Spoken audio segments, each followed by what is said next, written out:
Dan setelah melewati kecepatan cahaya yang begitu dahsyat tidak pakai RCTI, Kong CS akhirnya sampai di dunia bawah tanah yang ternyata ada kehidupan di sana.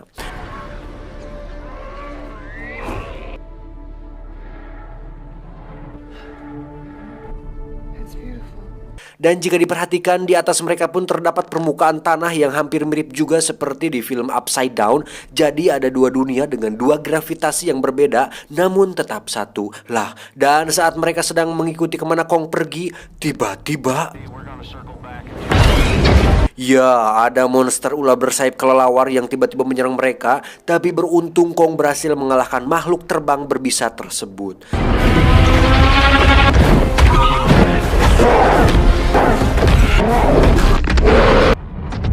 Dan jika dilihat dari pergerakan dan arah tujuannya, Kong nampaknya tidak asing dengan tempat ini dan sudah tahu kemana tujuan dia pergi.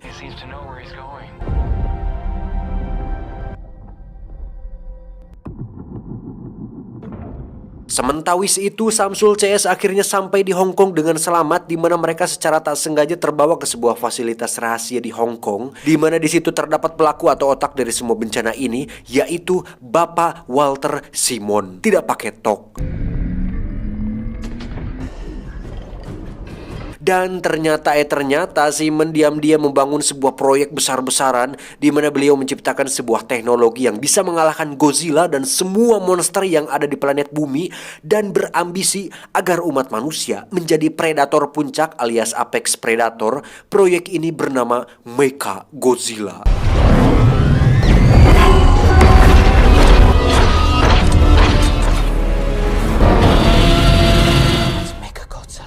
Dan yang menarik adalah Genje ternyata berkontribusi besar dalam hal ini dengan menjadi pilot untuk mengontrol Mecha Godzilla hingga dia mampu menggunakan laser yang bisa membelah seekor monster ular kadut.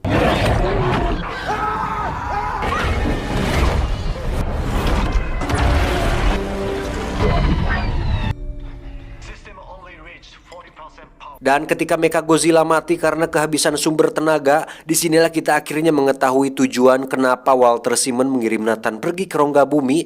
Karena ternyata Walter Simon masih memiliki permasalahan sumber daya untuk bisa menghidupkan Godzilla secara maksimal dan full battery. Dan dunia bawah tanah adalah tempat disimpannya energi tak terbatas yang diinginkan oleh Simon. Dan alasan kenapa Godzilla tiba-tiba muncul dan mengamuk adalah dikarenakan Apex sedang mencoba untuk menggantikan posisi Raja Monster yang dipegang Godzilla saat ini. Dan insting Godzilla mampu mencium hal itu dari jarak ribuan kilometer.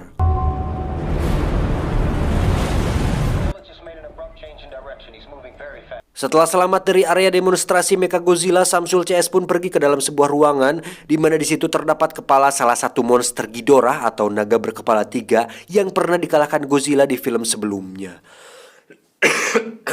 Dan ternyata Apex berhasil memprogram DNA Ghidorah atau si naga kepala 3 tersebut untuk merancang Mecha Godzilla dan memanfaatkan sistem sarafnya agar mampu menandingi kemampuan dan kecepatan yang dimiliki oleh Godzilla. Tanpa mereka semua sadari, sang Godzilla asli pun akhirnya sampai di Hong Kong, di mana beliau sangat murka dan tentunya tidak ingin posisinya direbut begitu saja oleh sebuah robot.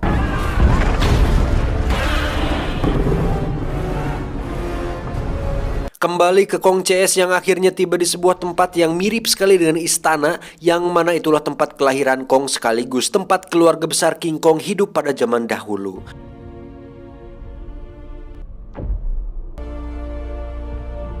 Kong pun menemukan sebuah kapak yang terbuat dari cucuk Godzilla, di mana Kong mengambilnya dan duduk di sebuah kursi yang merupakan tempat duduk raja singgasananya dulu.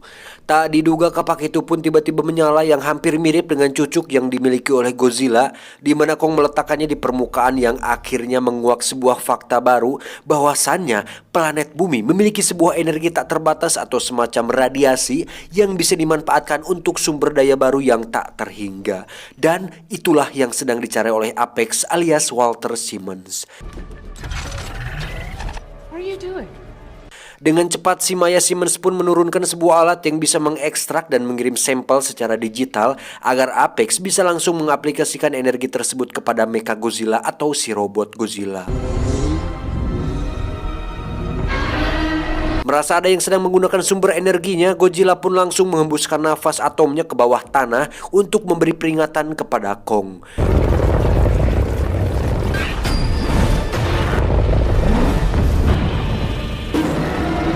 Pada saat sampelnya selesai dikirim, Maya dan timnya langsung pergi di mana terjadi kekacauan yang membuat beberapa makhluk menyerang mereka semua dan Maya sendiri harus tewas karena telah macam-macam dan mencoba untuk menyeram si Kong. Setelah kapaknya selesai dicas, Kong pun masuk ke dalam lubang yang dibuat oleh Godzilla, di mana Nathan CS akhirnya selamat juga setelah ikut masuk ke dalam lubang tersebut bersama Mamang Kong.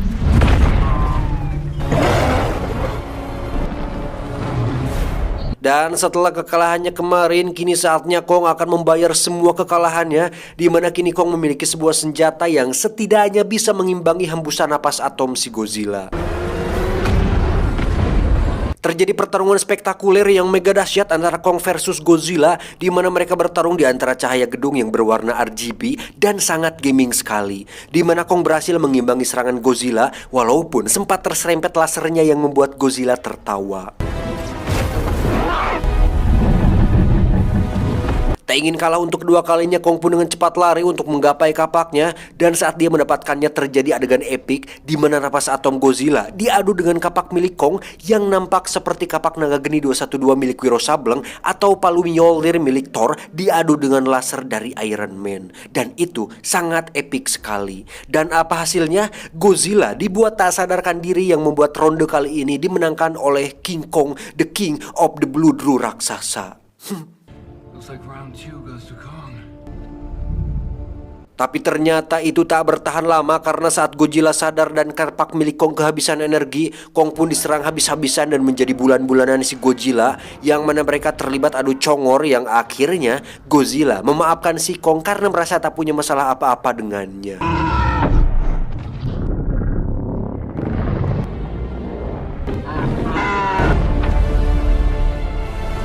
Sementara itu Samsul CS yang polontong pun akhirnya tertangkap oleh Simmons, di mana Simmons justru dengan bangga menunjukkan mahakaryanya, yaitu robot Mechagodzilla. Dan dengan sampel energi tak terbatas yang sudah didapatkannya, Simmons meminta Genji untuk bersiap dan memulai untuk mengisi energi tak terbatas itu pada sistem robot Mechagodzilla. It's not only Godzilla's equal, but his superior. Tapi apa yang terjadi, energi tersebut ternyata terlalu besar dan masih harus diteliti lebih lanjut, di mana Mechagodzilla mengalami ketidakstabilan sistem yang membuat Genji harus tewas tersetrum. Ura! Dan dengan tewasnya sang pilot, maka sekarang sistem syaraf Ghidorah lah yang mengendalikan Mechagodzilla, dan Simmons harus tewas oleh ciptaannya sendiri, dan itu sangat mengapeskan.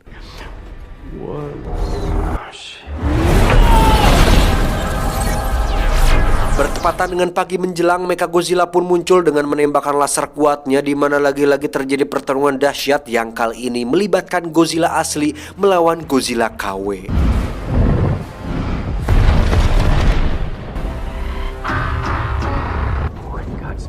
Dengan fitur canggih yang dimiliki Mechagodzilla seperti tembakan rudal, roket pendorong, dan cakar berputar, Godzilla pun dibuat babak belur, bahkan dihantam dan dilempar beberapa kali yang membuatnya terlihat menyedihkan.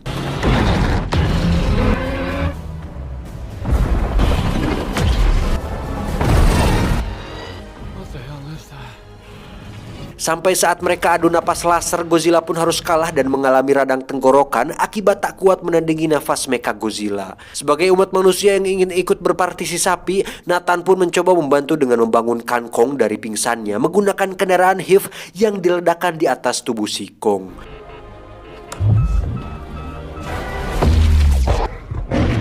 Akibat ledakan itu, Kong pun terbangun layaknya disetrum kejut seperti di rumah sakit, di mana dia langsung disuguhkan dengan pertarungan Godzilla melawan Mechagodzilla. Sempat acuh tak acuh dengan nasib yang dialami Godzilla, Zia pun mencoba menjelaskan bahwa Godzilla bukanlah musuhnya, melainkan si robot Mechagodzilla itulah musuh mereka berdua yang sebenarnya.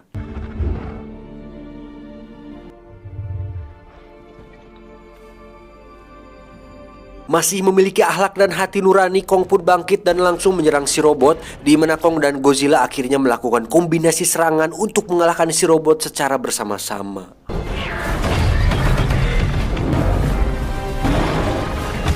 Sementara mereka bertiga gelut, Samsul CS pun tak tinggal diam dan ternyata sedang berusaha untuk merestah sistem Mechagodzilla.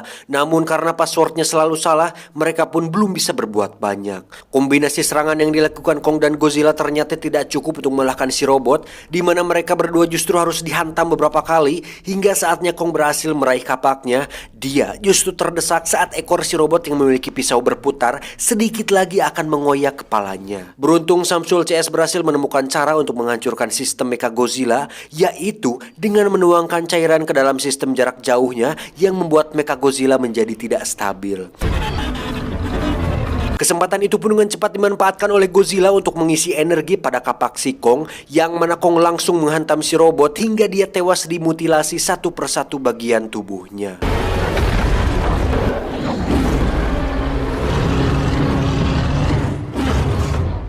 Dan setelah semua berakhir, ternyata ada juga momen harmonis di dunia monster, di mana Godzilla memegang teguh sebuah peribahasa, yakni datang sebagai musuh, pulang sebagai kawan. Dan itu cukup membuat umat manusia olohok.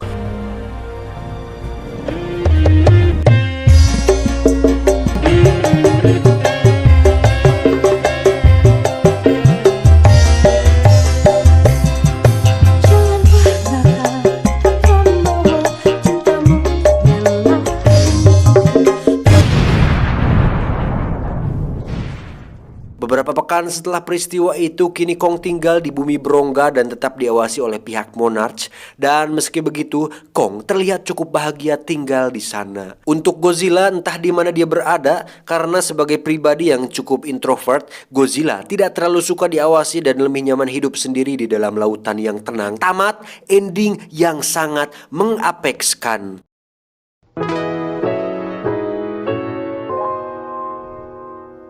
Secara keseluruhan, seru sekali sih, anjir. Kenapa ya? Memang sudah ditunggu sejak lama sih pertemuan antar dua sosok makhluk raksasa legenda ini.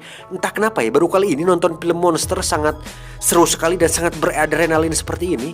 Padahal film Godzilla yang sebelum-sebelumnya jujur aja sih saya pribadi agak kurang suka, dan banyak respon dari penonton juga menganggap lebih mirip seperti film Ultraman dengan banyaknya monster-monster aneh yang bermunculan. Seperti ya contohnya Ghidorah, naga kepala 3, kupu-kupu malam, congcorang, dan masih banyak lagi monster-monster lain di film sebelum-sebelumnya. Seru sih, cuman plot ceritanya kurang dibangun dengan baik gitu. Tapi untuk kali ini saya jujur katakan cukup beradrenalin, walaupun ada satu yang mengganjal, yaitu tentang penjelasan bagaimana kendaraan HIP diciptakan oleh Apex ini kok bisa terbang gitu. Teknologi apa yang dipakai dan bagaimana cara kerjanya tidak diceritakan gitu di dalam film. Ya memang bukan inti jalan cerita utama sih, cuman karena terlanjur diperlihatkan dengan begitu mencolok dan penuh teknologi canggih, jadi pertanyaan saja untuk saya. Kalau Iron Man kan jelas terbang menggunakan repulsor pendorong yang dihasilkan dari arc reaktor yang ada di dadanya. Terus pesawat SEAL juga dari baling raksasa yang cukup masuk akal lah. Nah, ini kendaraan HIP seolah memancarkan sinar aneh yang bisa membuat terbang. Tidak ada penjelasan yang spesifik. Penasaran aja gitu. Alat macam apa gitu yang bisa dipakai untuk melawan gravitasi? Sama satu lagi, cara masuk ke dalam dunia Brongga juga terasa sangat luar angkasa sekali gitu. Seperti yang saya bilang tadi, seperti sebuah kapal ruang angkasa yang masuk ke dalam wormhole atau masuk ke dalam time warp ala Star Wars atau Guardian Galaxy lah gitu. Tapi terlepas dari semuanya, secara keseluruhan ceritanya cukup membuat tegang dan sangat amat memuaskan hasrat permonsteran yang ada pada diri saya. Jadi intinya, seberingas-beringasnya monster ternyata lebih beringas manusia yang menjadi penyebab masalah, sehingga bisa disimpulkan bahwa manusialah inti dari semua masalah yang terjadi di planet bumi. Dan itu adalah sebuah bahan untuk kita semua introspeksi diri. Waduh. Saya John beserta jajaran direksi organisasi Monarch cabang Cipanas mengucapkan terima kasih dan adios. Ulat bulu Antartika.